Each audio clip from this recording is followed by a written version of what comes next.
On today's episode of In the Know, we're going to be sharing a story of how this young wife and mother of two went from 6 deals a year to top producer and top 3% in her market in just 3 short years.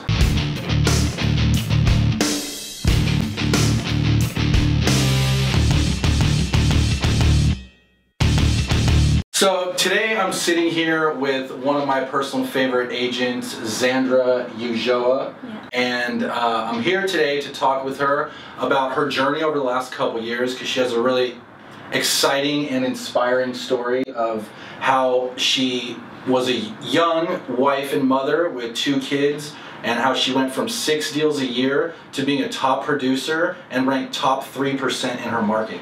We're also enjoying a couple adult beverages, compliments of Belching Beaver in Vista. We're trying out the Deftones Phantom Bride IPA, and it's delicious. And the Queen of the Castle is enjoying Tintero, Sori Gramella. Oh, nice. Moscato. Sounds wonderful. Yes. And refreshing.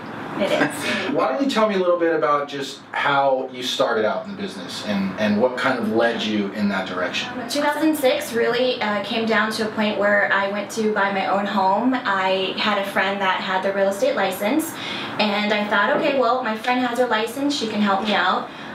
Went through the entire transaction absolutely clueless as to what I just did. I knew that I, signed some papers, I had new keys to my home, but I didn't really understand the process from beginning to end. And again, still my friend, but I knew that it could have been better. So it sounds to me like you saw an opportunity due to lack of service or lack of education or lack of whatever you want to call it, right. And that inspired you to get into the real estate business? You know what really inspired me is looking for my home. I know a lot of us have to understand we do find our own home, and yes, as real estate agents we help find the home, but we as the consumer know exactly what we're looking for. So in all the research and looking at all the beautiful architecture, the different homes, learning about what I can do with the lot size, that intrigued me. I've always really loved architecture, but the behind the scenes really is what intrigued me to move forward with my real estate possibilities. And yes, seeing the check was also the #1 reason why at that time I thought I could do it. Let's talk about your progress, right? You got in, you're completely green, you're brand new, and what happens? So I did join a head associate, amazing man, and he had a wonderful assistant who helped train me, teach me the foundation of real estate, but it still wasn't a challenge to me. So I did start with a head associate, did my time there and realized, okay, the only person that can make this happen is me. And so I decided to come to Big Block. So after that first year and you did your 6 deals, what were you thinking, and how did you think you were going to get yourself to like the next level, and then what was that next level? And naturally, I am someone that always thinks, okay, why do I have to recreate the wheel? What can I learn, what can I implement that will help me be better naturally? What it came down to is realizing that I had to have structure. I had to have routine, and I had to be consistent. Consistency, okay. Yeah. And so learning the game, there's lots of different trainings out there, and so how did you kind of navigate your way into finding what worked for you? Not to, rub on anybody's back or anything like that. I know that Sam Carimian, obviously, our owner of Big Block, really helped me catapult the substance, the foundation of understanding how marketing material and understanding how SEO and marketing all together work, and realizing ultimately that the next opportunity comes through the internet. Also, just taking little bits and pieces of every type of training program that's out there. Why? Because not one training program entirely is good for everybody. We all have different personalities, we have different goals, and you just have to really understand what can you set in your routine that will help you stay consistent. Perfect. And Sam, you can go ahead and put the check in the mail to Zandra. She accepts cash or check for the testimonial. Cash preferred. When you told me about your 10 commandments, I was very intrigued, and I wanted to have you on the show so we could talk about Z's 10 commandments of real estate, and how they've kind of helped you take your business from almost square one to being top 3% in the whole market. Yeah. #1, time blocking. Everything that you're going to hear, I literally implement every single day. Maybe not to 100%, but I do every single thing on these 10 commandments. Number one thing is understanding what your day looks like. If you don't know what your day looks like, it's that saying of fail to plan, plan to fail. If you end up getting caught up in a great opportunity, let's say you were supposed to prospect from this hour to this hour, but instead you got a sign call to go show the home. Well, whatever time frame that you weren't able to get to, you're not able to remove off your time blocking. You're only able to move it to another time. Never remove. Why? Because naturally you're going to say, oh, I'll just get to it later. You're never going to get to it. And try to do your hardest stuff first, right? Because the bigger elephant you can get off of your to-do list, the lighter it starts to get and the more momentum you can build towards getting things done. Yeah. In terms of time blocking, like what on a daily, weekly basis, what are the things that you're time blocking? Ultimately, you have your prospecting, you have your cold calling, the things that you really don't like to do. You have the marketing material information that you're following through. You're dialing the people around the just listed, coming soons, sell just went pending. Why? Because you have an evidence of success. Right. Why not piggyback on things that you already have? And if you don't have any listings now or you don't have any just sold, use mine. Use big blocks. They're our brokerage. Right. That's a great point. There's always things that you can do within your office to leverage, to get yourself opportunities to get in front of more people. Open houses are great as well. Yes. You can always find someone that's got a hot property in your office and work out something with them to where you can show it for them and everybody wins. So.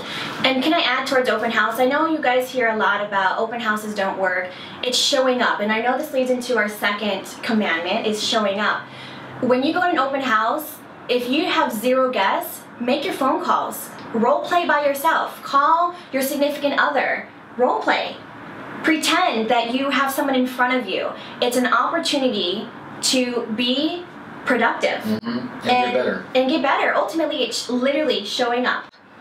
So what would you do at an open house if nobody's there? So I would either bring in my notes, my blank notes. I'm writing handwritten notes. I would say 10 a day, 50 a week. Handwritten notes to people that you either know might be looking to buy, sell, or invest. People that you have met at networking events. That's why it's important to collect cards. In this industry, it is who you know. And the more people can put a name to a face, they'll be excited to work with you because they know who they're referring to. So you're writing 50 handwritten notes a week? It's 10 a day. 10 a day. And what are you saying in those notes? And who are you sending them to? So like I said, let's say we go to a networking event, a young people's network, some type of networking event, ultimately, a meetup group, and you're meeting these new agents. You're writing handwritten notes to agents. Thanks for your time. Thanks for speaking to me. Thank you for giving me some guidance about this or that. It's taking the opportunity to do what everybody else is not doing. Why? Because you might not have an opportunity now to work with that individual, but in 2 years, even 1 year, 1 month, when you send an offer over, you don't think they're going to remember your name? Right. You're the only agent that thanked them for their time, for their insight. You're going to be remembered. What about to non-agents? What's the message to them? It's not asking for business, not at all. Asking for referrals. Not at all. What is it? What's the approach, and how do you take it from there? My approach with individuals that are not, referral-based business is, how can I help your business grow? So it really is, how can I make you better, or how can we continue to be better in our industry? It was great connecting with you. I'd love to maybe just take an hour of your time to role play. How can I get better at what I do, and how can I help you get better at what you do? So time blocking, number 1. Number 2, show up. Yes. Tell me more about showing up. Obviously, there's up. the open house example, right? Show up, ready to play. You have to separate yourself from work and from home. I used to work from home, and I used to always constantly say, oh, there's dishes, oh, there's laundry, who's at the door? Yeah. It's constant distraction. What's in the fridge? Right? It comes down to showing up. There's not one individual in this office or ever that can say that I don't show up to my office. If I'm not showing up to my office every single day, it's because I'm out literally back-to-back on appointments. And those days are pretty awesome, but those are exhausting days. I'd rather come in, see my peers, encourage them, and there's days that I don't want to come in, but I come in There's days that I don't want to show up, but I know in the back of my mind that coming to work will at least make me feel better. I might have not gotten all of my to-do things on my time blocking schedule done, but I know that I came ready, prepared, and willing to literally conquer the day. Do you have like a get in the zone routine? Do you have something that you like to do to get yourself mentally ready to go and take an appointment? For a buyer's presentation and a seller's presentation, I'm well prepared. I literally have my presentation booklets ready to go, so the minute I have a last minute appointment or the minute I need to get in and get out, everything's ready to go. Again, failure to plan is planning to fail. So yes, I have a routine. Thankfully, my regular presentations are ready to go, but prepping yourself as far as constantly reminding yourself that not one seller, not one buyer is the same. And just because of your friend, you should still be interviewing for the position. You should take it seriously. You should be professional. You shouldn't automatically assume that you have the job. Everybody who gives me the opportunity to possibly help represent them in buying or selling, I don't automatically say, I got this, it's slam dunk. I still want to show them my best and my spirit of excellence at all times. And those are actually the people on that point to go above and beyond for, right? The people you know the best are generally going to be your best referral source. So if you can go out there and give them an experience that's unforgettable, that's remarkable, that makes them want to talk about how good you are, then you're going to get referrals for days, right? Yes, for sure. Number 3 is do what you hate. Whatever you hate doing, do it the most. Who loves cold calling? No one. Who likes to be the salesperson on the other line? Would you like to buy or sell today? No one likes to do that, but I encourage you guys to think outside the box. Pretend that you're the one getting the phone call and you hate that sales call. Even as agents, when we get people who want to sell us constantly, we're like, okay, what, yes, no. I actually give them the benefit of the doubt. I don't automatically hang up. I want to see what they have to say. Why? What can I take away from their script to implement into mine? I know you're the type of person that doesn't like rejection. Not at all. So how do you deal with that, and how do you push through it so that you can do what you hate and do what you have to do? You know, I learned from the best. I learned from Sam of getting over the objection of trying to understand what is the reason behind the no. What is the why? So my job is to find out, why are you telling me no before you even have heard what I have to offer? Before you even have heard what I can do to be a lifelong resource for you. What is the why? So my job is to repeat and acknowledge and try your best to ask the right questions to get through, to get to the yes or the no. The real yes or no. Not because they just don't want your call. The real yes or no. So by doing the question-based approach and the finding out the why, you're able to break through the rejection because I'm telling them, look, I know you didn't expect my phone call. I know that you didn't expect to have a random individual call you, but I'm really wanting to know. I'm just curious. Is the reason that you don't want to buy or sell today is because you really don't want to buy or sell? Or is it because you don't know me? Will you give me the opportunity, 10, 15 minutes of your time, to show you what I have to offer you? No obligation, just opportunity. And you'll hear me say that. That's our mission here at Zandra's Realty. Love that. Is no obligation, just an opportunity. No, because that's my team saying, and I own that. You can borrow it, just change it up a little bit. Yes, that's how we do. Everything around here is there's no obligation, there's just an opportunity to be informed.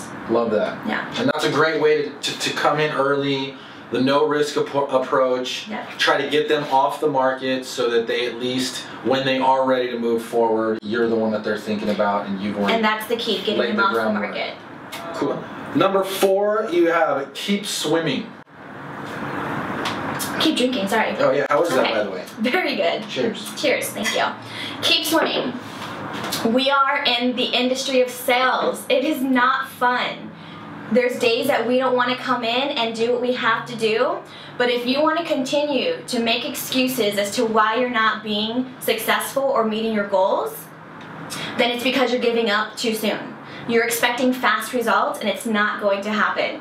You have to give the time, but you most importantly have to constantly tell yourself that it's worth it, that you can do it. You have to be your biggest cheerleader. You really do. Keep swimming. Keep swimming. So what advice would you have to the people out there that right now feel like they're barely keeping it up, barely got their head above water, What's your message to them to tell them to keep swimming? You have to ask yourself to be realistic. Is this what you passionately love to do, professionally and personally? If it's not, then don't keep yourself in this industry that's going to constantly make you feel like a failure. Not everybody is good in this business. So find what you're good at and love it. That way, if you have days that you feel like you're failing, you're still successful because you put your best foot forward. It doesn't help out there that all the TV shows, the reality TV shows and all that, make the business look so easy. Quick and no easy. one fails, Yeah. right? They're all closing huge deals and flipping crazy houses. But when you're out there in the trenches, it can be pretty tough and it is a grind. Yes. And so keep swimming. Keep on swimming. Next on the list is get rid of distractions. What do you consider the distractions? Okay, so kind of going back a little bit, if you have an opportunity to just get out of the house a few hours, maybe 2 hours, 4 hours, 6 hours, 8 hours, doesn't matter. Get yourself to one of our offices if you can, or get yourself to a library, wherever you don't have distractions.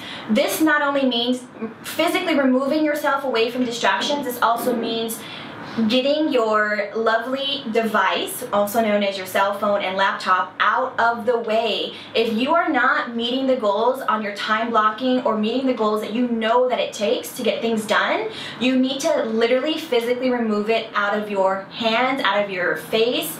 There's awesome applications like Freedom app, that if you have the Freedom app, it will allow you to, between this time and this time, not allow you to open up the applications like Facebook and Instagram, social media.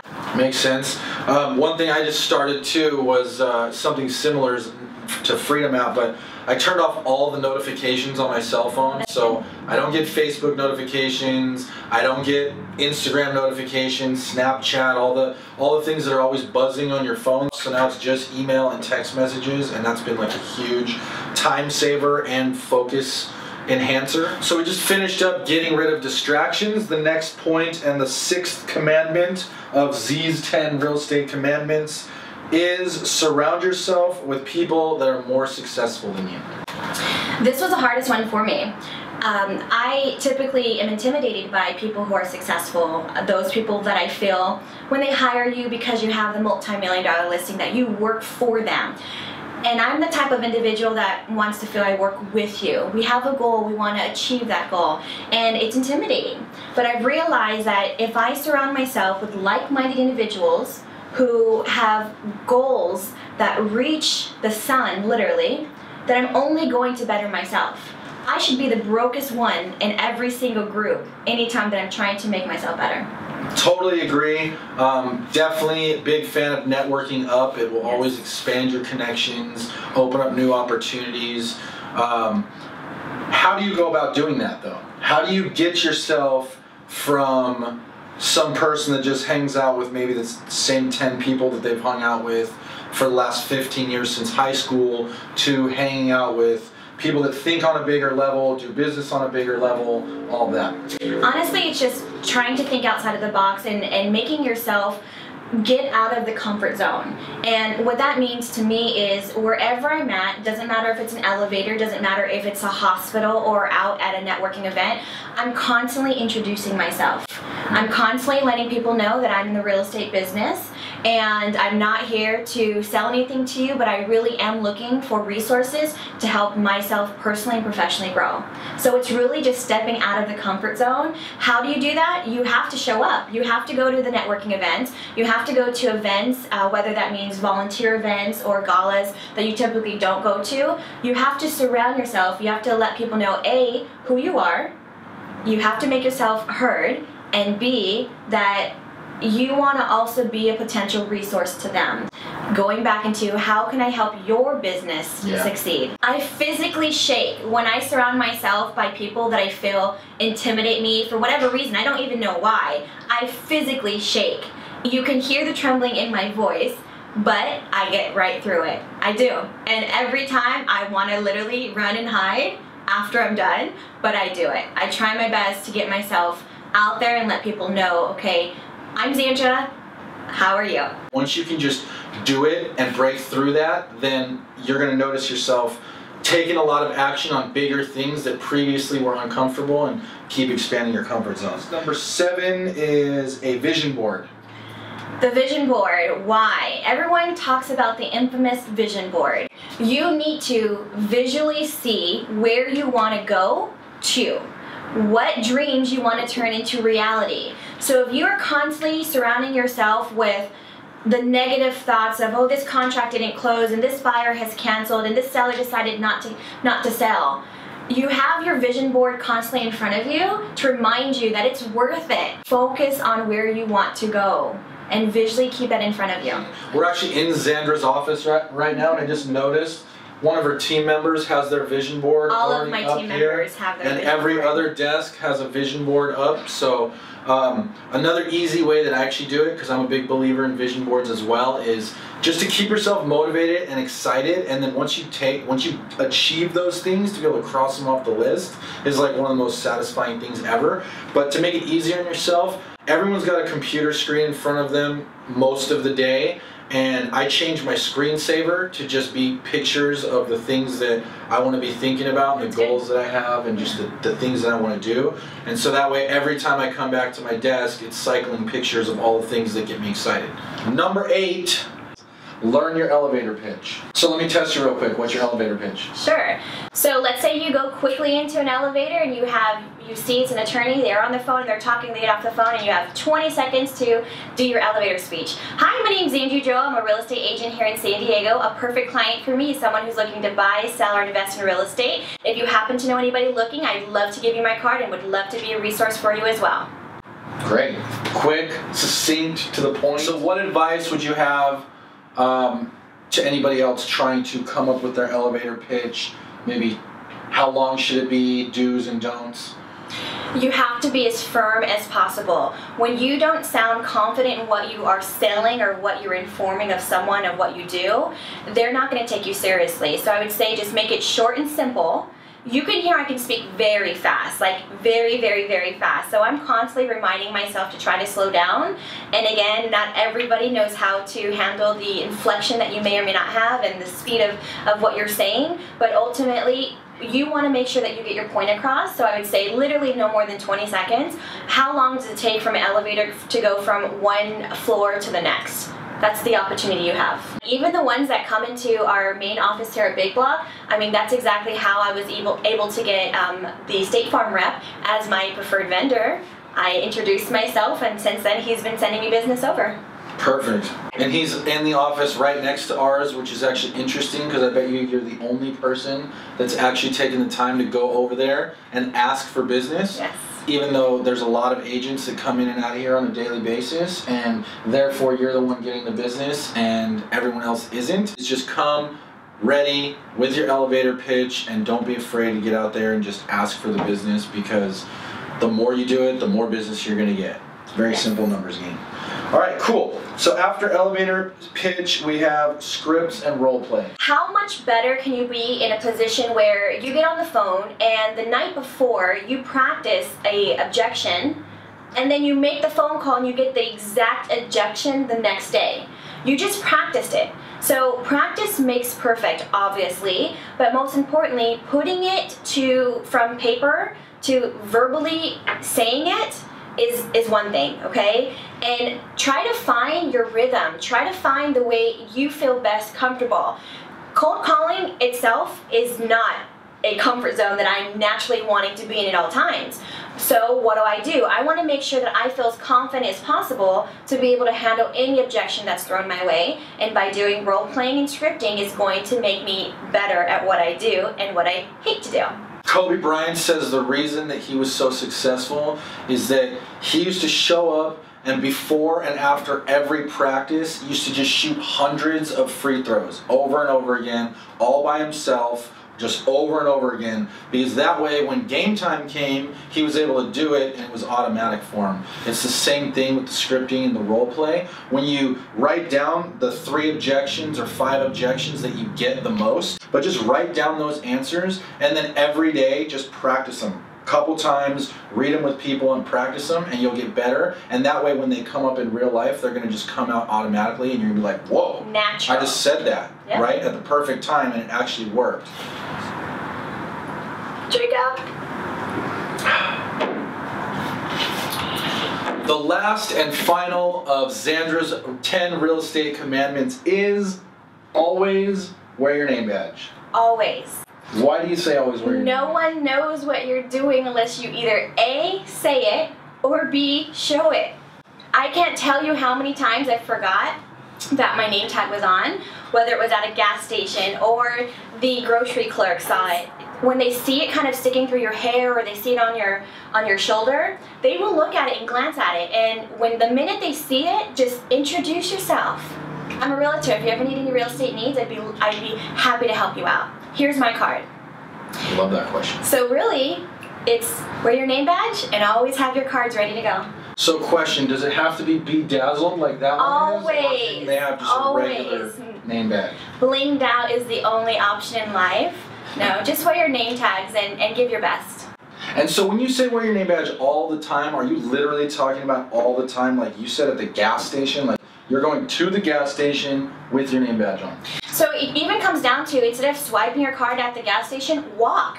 You have no idea who you're going to meet up with, who you're going to see. They're going to see that opportunity, right? Now, unless someone around your circle already knows that you are the real estate goddess, you are the real estate king, then you don't have to wear it. But until you are a household name, or until people know you before you know them, then please always wear your name tag. Oh, I like that. They know you before you know them. So, very cool, Zandra. Always a pleasure. Really appreciate you taking the time to share your insights with us. So go out there, make it happen, close some deals, and now you're in the know. Cheers.